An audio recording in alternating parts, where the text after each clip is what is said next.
Welcome back to another episode on the MLD Balls page. In today's episode, we're going to be ranking the players with the most to prove going into the 2025 NBA playoffs.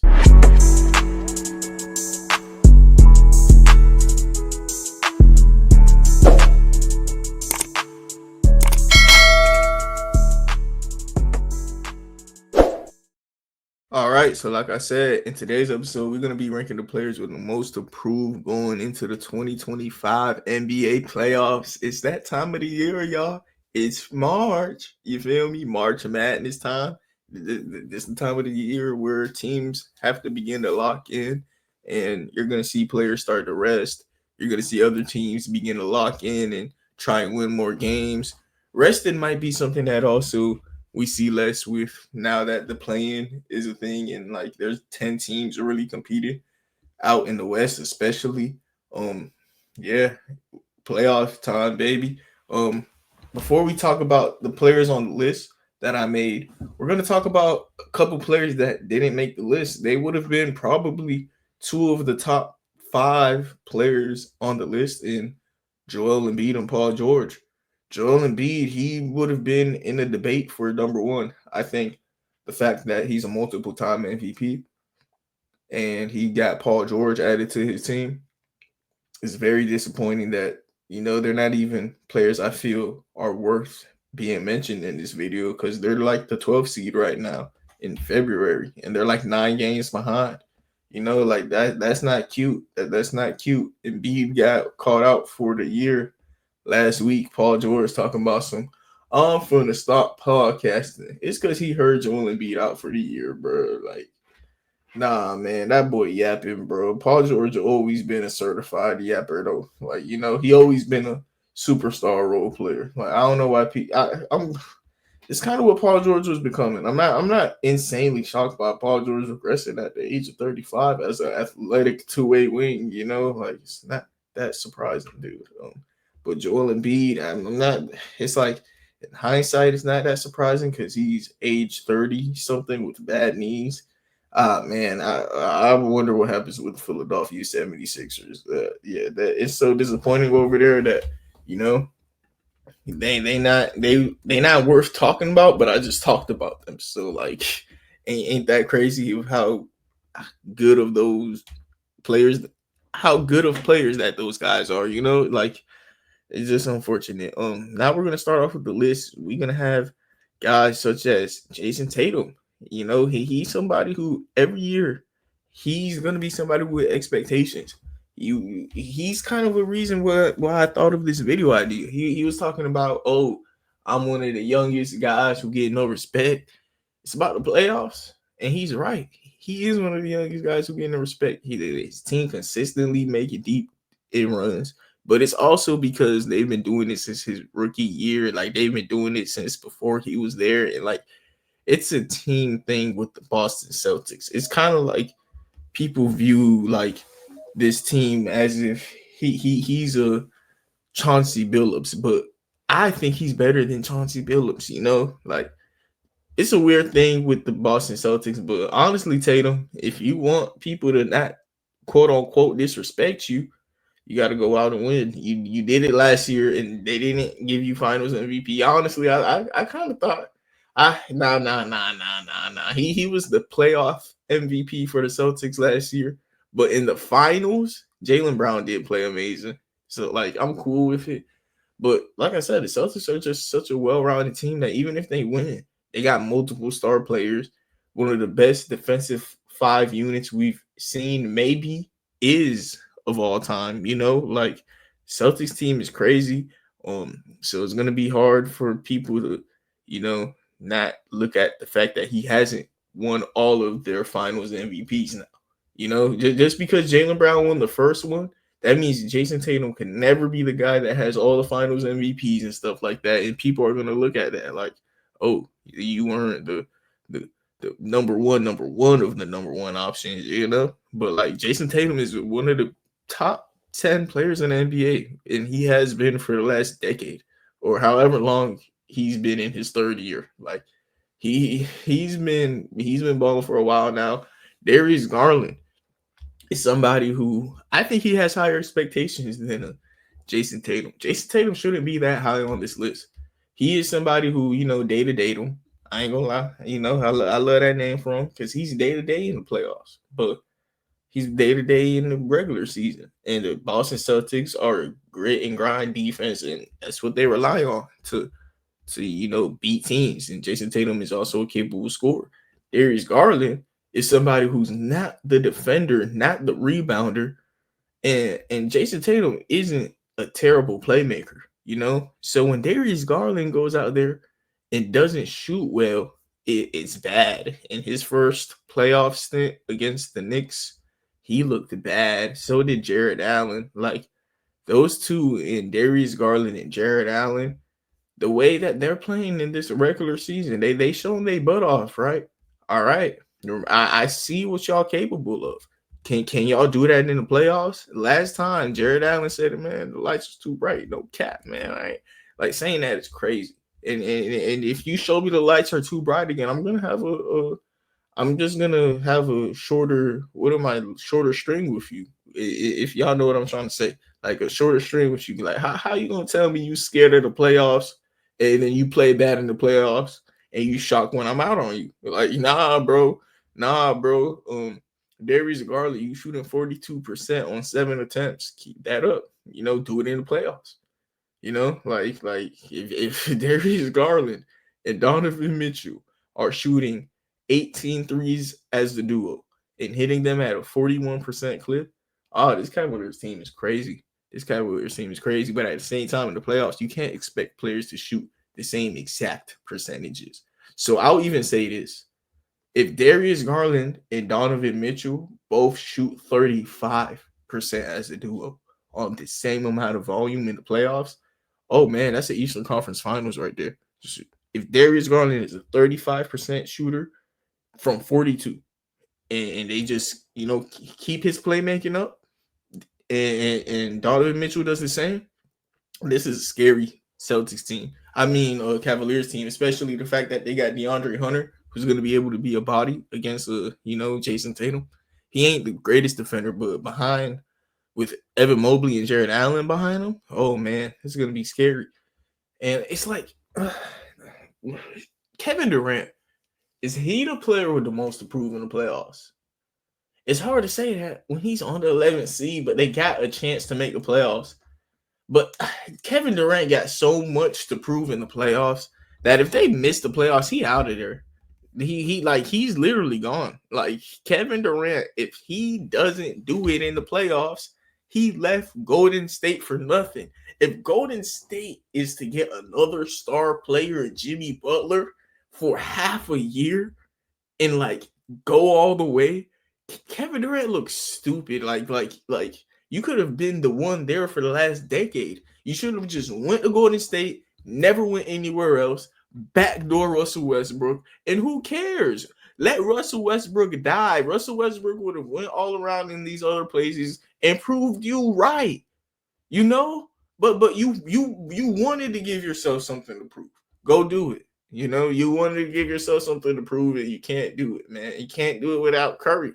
Wait, hey, can't do it without Curry, man. Hey, yeah, boy, can't do it without Curry. And you know it because you went out on your own and left Curry. You could have just been there with Curry the whole time and went on a dynasty. But you know what you did? I don't need y'all. But I don't need y'all. I could go win a ring on my own. Yeah, I could go win a ring on my own. Come on, man. Now you missing the playoffs. Man. Yeah, KD got the most to prove because if he missed the playoffs, bro, he looked bad. And if he missed the playoffs, it's because Golden State took their spot. I love that for him. Man. And hey, Golden State even asked for you, bro. Like, what is your beef, bro? Like, he's scared to go play with Steph Curry and Draymond Green. What is up with that? And then oh my God, Kevin Durant, man. Yeah, he got the most to prove because he got to prove to me that he could. Oh man, y'all heard what he got to prove to me. But at the same time, if he's not in the playoffs, who is gonna be the other option? Because the fact that Kevin Durant could just miss the playoffs is crazy to me. Um, I'm gonna have to go with Carl Anthony Towns. He's somebody who even last year after they made the conference finals, like he ain't play all that bad actually. It's just all the other years prior before that. Cat got something to prove though, because the way that he playing in the regular season, man, he got to prove to me that he can play an ounce of defense when it matters, dude. Because like if he plays an ounce of defense, this next team is disgusting. But they're like bottom 5 in paint defense. They can't guard no one in the paint. The Boston Celtics the other night just ran down all over them. The Cavaliers do the same with they bigs. The Knicks can't do nothing against bigs, dude. Like against the top teams, they are bad. They are bad against the top teams. Cavaliers last night when they played against the Celtics, Tatum went off, but I believe the Cavaliers won. Yeah, the Cavaliers won 123 to 116, but Garland ain't have the worst of nights. I want to see what he shot from the field. I don't remember what his split was. He shot 9 for 23, which, not the most efficient game, but I don't expect a efficient series out of Garland in the Celtics matchup. He has a lot to deal with. It's about him helping Donovan Mitchell having an efficient one. Donovan Mitchell is the guy who he's capable of going, that's what he do in the playoffs. And I even love the fact that like they know that and they're kind of savoring him and using their depth with their Ty Jerome minutes. Dude, and Ty Jerome is somebody who is a baller. DeAndre Hunter minutes, like Dean Wade. Nah, the Cavaliers are a team that if Darius Garland and Jared Allen, as long as they show me something, they're scary. But Damian Lillard, Jimmy Butler, those are guys who forced their way out of the situations that they were in because they didn't like their chances of winning. They felt like their situation was the problem. And, they got what they wanted. Or not really with Damian Lillard, but Jimmy Butler is where he wanted to be. Jimmy Butler just forced himself out of there. But like to me, as a Heat fan, Jimmy Butler, I know what he is in the playoffs. He was hurt last year, y'all. Jimmy Butler about to be a demon. So like to me, he doesn't have that much to prove. I know what he is, but to y'all, he might be number 2, because he just forced himself out very petty way. It's between Garland, Cat, Jimmy, Lillard, Jared Allen, and honestly, J-Dub. J-Dub is a breakout star who last year in the playoffs, he was somewhat underwhelming. It's like I say somewhat underwhelming because I expected a little bit of a drop off because it was going to be his first time. And even while I expected a drop off, he still disappointed me, So it's like, dang, like it's similar to Darius Garland, similar to Zach LaVine, where these guys only have one playoff run and like they didn't play up to their par. It was one series for Zach LaVine, one series for Garland. It was 2 for J-Dub. And like he was on and off. He had games, he had moments, especially in the fourth quarters. So I don't want to just like write him off. Bradley Beal, he's on the same level. Not even Bradley Beal, he's chilling, dude. He got a max contract. He happy. DeMar DeRozan, so Domantas Sabonis, he's the guy to me out of the Kings trio. He's the guy who's in his prime, all-star. He can't defend for nothing. And I believe every year he goes in the playoffs and proves to me how valuable a defensive center is. I don't think Domantas Sabonis is a center in the NBA, y'all. He got to play power forward somewhere. He's too bad defensively, or he needs to play next to Jonathan Isaac or Jared Vanderbilt. Like the Kings, if they want to build around Domantas Sabonis, you have to overpay for Jonathan Isaac. Trade for 2 firsts. Get 2 firsts for Jonathan Isaac, Orlando. Like the Kings love Domantas Sabonis that much that they need to just get him a perfect fit next to him or something. Because nah, bro, you can't put a small ball forward next to him. You need a strong power forward, and what he does defensively is going to hold this Sacramento Kings team back. Their offense could be all time, all they want to be, but when teams know where they could just go when it's the clutch, they know where they could go. It's that sweet behind paint, the easiest shot in basketball. But Sabonis isn't viewed all time highly as a Damian Lillard, who this is one of his last times he could go out here and prove himself, But at the same time, he's shown what he could do in the playoffs. It's just he's never won. And if Giannis is healthy this year, Dame got a top 3 player next to him. Same with Jimmy. It might just be Jimmy and Dame right here. Jimmy Dame. Yeah, last year both of these guys was hurt, so people kind of like forgetting about them. Both of these guys are in new situations that they asked to be traded, out of home. They said their home wasn't a good place. Miami wasn't somewhere he felt like he could win and get paid. Damian Lillard felt the same also. So it's between these two. Um, I'm gonna go. I'm gonna have to go with Dame. Damian Lillard has the second most to prove. He's been on the Bucks for a year. He's been there for a while. He knows the situation. So I'm gonna cut Jimmy Butler a little bit more slack because the Warriors might not even make the playoffs this year. I think they will. I think they're going to be a scary team, but they just clicking up. I don't want to put Jimmy Butler that high, but at the same time, the way that he left Miami, you better go in because I think you had a legitimate chance with Miami.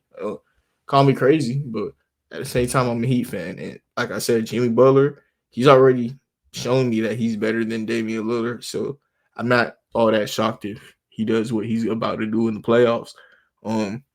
Next, we got all right. So it's between the Cavaliers, J-Dub, Sabonis. I'm gonna have to. Jimmy Butler, like I said, he got traded there last month. It ain't even been a month yet. Darius Garland already had a bad playoff run where they was like, man, we sucked, man. Like he even knows he played bad. So you go play bad again. All right, boy. Jimmy played bad. It's like he just got there. Next season, this team's gonna be scary after they, solidify the center spot in free agency. They're gonna have a little talk, and Cat is gonna be like nah, boy, you can't defend for nothing, but we're gonna get you a fit in free agency. This was year one, year one. Jared Allen, same boat as Darius Garland, but Darius Garland, I view him higher. He's more impactful, or is he? That's the thing about it. Is he?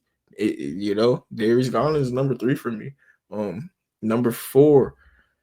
Darius Garland is number 4, and number 3 is Cat. Cat, if he go out there on the Knicks and hoops though, that's gonna be like, whoa, the Timberwolves messed up. If Garland goes out and hoops on the Cavaliers, it's gonna be they were doing that all season. Like he should have done that last year. He was hurt, and the year before that was his first time in the playoffs.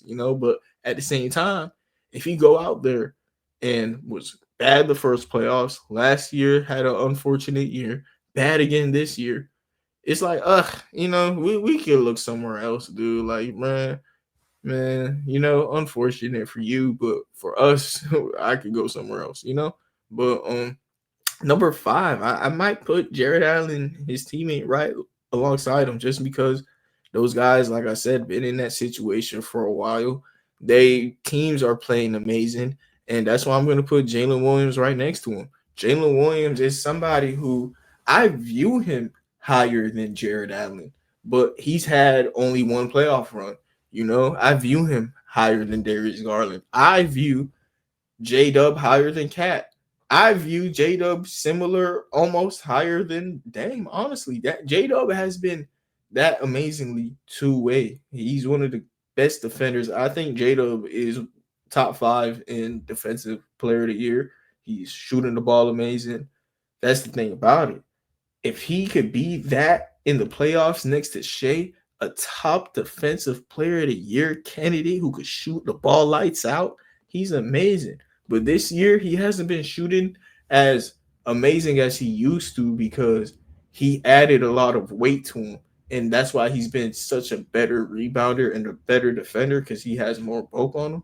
But he's getting his shot down as the year goes. And if he can do that in the playoffs and shoot lights out for the Thunder, especially now he's going to be playing the small forward position more with Isaiah Hartenstein and Chet, who are going to create open looks for him, setting screens and stuff.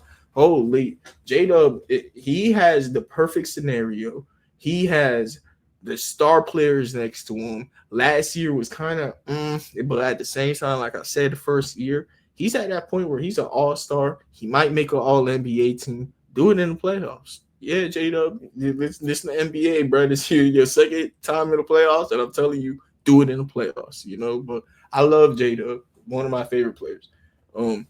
Number 7, gonna go Jimmy Butler right here. Yeah, like I said, he's a guy who next year he'll be higher on the list, but this year, you know, all he could do is prove himself right. You know, like he's on a new team. And as far as they make it, it's just, oh man, Jimmy Butler came and changed that team. You know, and if they lose, Jimmy Butler is on a new team. You know, that's just how it's gonna be for Jimmy this year.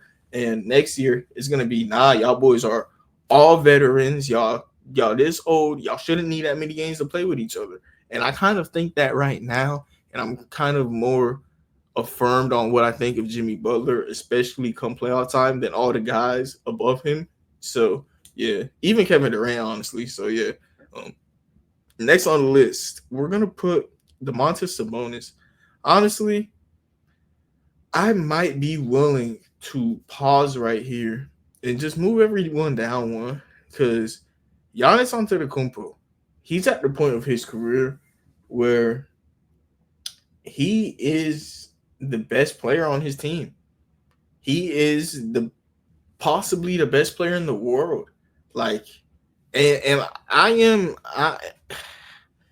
might have to put the Bucks at 2 and number 3. The Bucks after Kevin Durant just might have the most to prove. Their roster is old. Their roster, like they even know it. They traded Kyle Kuzma to get some legs in the playoffs. You know, like holy man.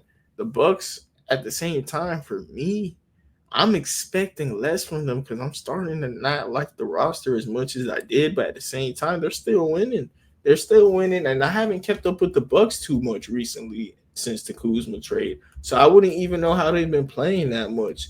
And Giannis, he was hurt the year before, and usually when Giannis is healthy in the playoffs, the Bucks is dominant. Giannis is a 30-point triple double, like on the watch every night in the playoffs. Like, and the stuff Giannis gets away with in the playoffs is insane. Giannis is a tight end. Like, they let Giannis be an edge rusher. They let Giannis go just punch people in the playoffs. I could you not? It gets me so mad. Giannis does anything he wants. And the Miami Heat, who were his biggest like problem besides the Celtics, are gone. I think the Bucks had more struggles with Miami than Celtics. They're usually hurt or out of the playoffs by the time it's to see Boston. This year, they're going to be there. And hey, you better be ready. The Bucks versus Celtics is a very possible matchup, and that would be a fun thing to see in the Eastern Conference Finals. Hopefully, everybody stays healthy. And Kuzma has come in there and has instantly averaged more. He's averaged more points than Middleton, and that's it. He hasn't been playing all that well. I don't like the Kuzma deal that much to the Bucks. That's kind of why I'm not that high on him. But at the same time, Kuzma is there to just play a little bit of Giannis minutes as a replacement. You know, just be a power forward who rim runs. Like that's literally Kuzma. Whenever Giannis is on the bench or if Giannis is hurt, he's a good replacement for Giannis. And at the end of the season, he can kind of let Giannis rest a little bit, which is very important. It seems like at this point in Giannis's career, Giannis, man, oh man, he has less years also, man. Giannis and the Buck situation, if like imagine they get first rounded. It's scarier hours for them than the Knicks. Honestly, I'm gonna have to put Giannis at wow, he gotta prove to me he can stay healthy. He gotta prove to me like that's a problem with a lot of these players, such as Joel Embiid, who would have been on this list, Paul George, who would have been on this list, even Cat. You gotta prove to me y'all can stay healthy. Jimmy Butler, you gotta prove to me you can stay healthy, man. Like it's a very important thing, and I'm gonna swap here and put Giannis all the way at 2 because just the expectations of a player he is. Giannis is at that point of his career where he has a debate for being the best player in the world. I really think out of the top 3 conversation, he's the only guy who like even put himself in this situation. I think Jokic, Luka, Giannis is the top 3 players in the NBA, and the fact one of them got traded last month is crazy. At the age of 25 is crazy, but Giannis as a top 3 player in the world, you have some questions on him. If Shea goes out there and wins the Finals MVP, and Giannis hasn't done what he's done in like 5 years, you out of the first round again. I gotta look at. I have no choice but to like look at you a little differently if it's just in the regular season at that point. Yeah, Giannis is number 2. Wow, I didn't realize that I was gonna have Giannis this high until just now. Um, now we are at number 9 now. Okay. At number nine, we're gonna think this out loud. You got the Kings people. You got John Morant, who last year he kind of like messed up his team, but at the same time his whole team was hurt the whole year. But like him being suspended was the first domino. Him being suspended got players like Dylan Brooks let go of, but now the Grizzlies got they just too young of a team. John Morant is too good of a player. I don't think he's gonna be all that high on this list. I'm gonna only do the top 10, by the way. I'm gonna think the rest out loud. Um, Kawhi Leonard, he hasn't really played this year. It's like I want to say him, but he just hasn't been here. Like, who do y'all care about Kawhi Leonard at this point of his career? James Harden is like same thing for him, but not the reason it's the same for him is Kawhi Leonard is his teammate. Your number one option hurt. You got the ultimate excuse. Your number one option hurt, man. Yeah, he may have not been here all year, but he your number one option, bro. And he hurt, bro. Like, come on, man. Yeah, bro. Like James Harden, Kawhi Leonard, they're gonna get a pass. Curry, he's shown me what he's capable of, so he's not gonna get a pass, but he's gonna get a pass because his teammate ain't acquire a star player until the trade deadline. But at the same time, they already snapping. Curry just dropped 56, I believe, 2 nights ago, and it just been amazing for the Warriors ever since they acquired Jimmy. But they're an injury away from one of these old veterans from being a below average team. But as long as Jimmy, Draymond, and Curry as a trio is there, that's gonna be amazing. You give Curry and Draymond a 2-way wing, that you lit.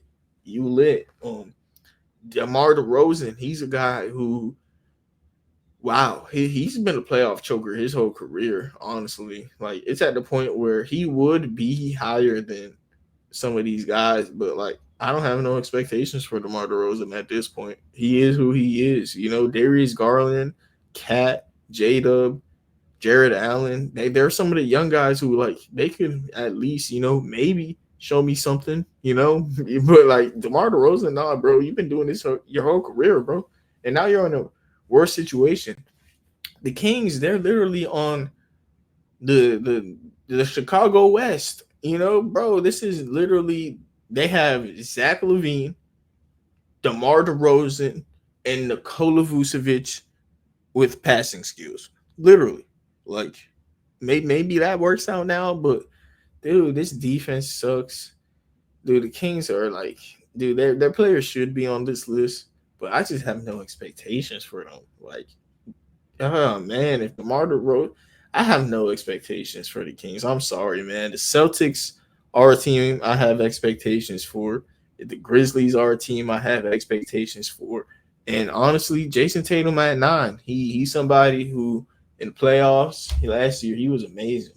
But if the Celtics are like on point, KP healthy, they probably are the favorites. You know, they probably are a team that should be making the finals run, maybe winning back to back. And that's the type of pressure Tatum wants. So I guess I'll give it to him.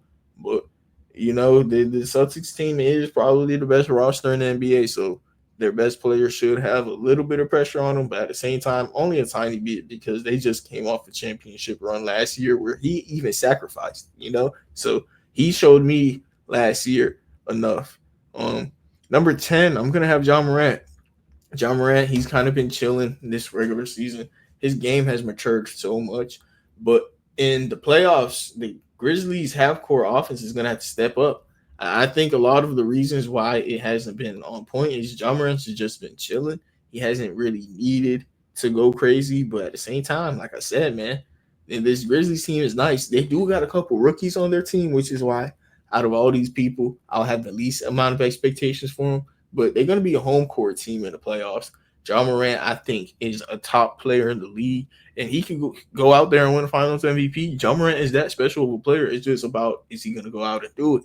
But at the same time, if he doesn't do it, it ain't like I'm mad at him. I understand. There's some guys on this list who I expect more out of than him. There's also some guys on this list who just haven't done anything in the playoffs in their career yet.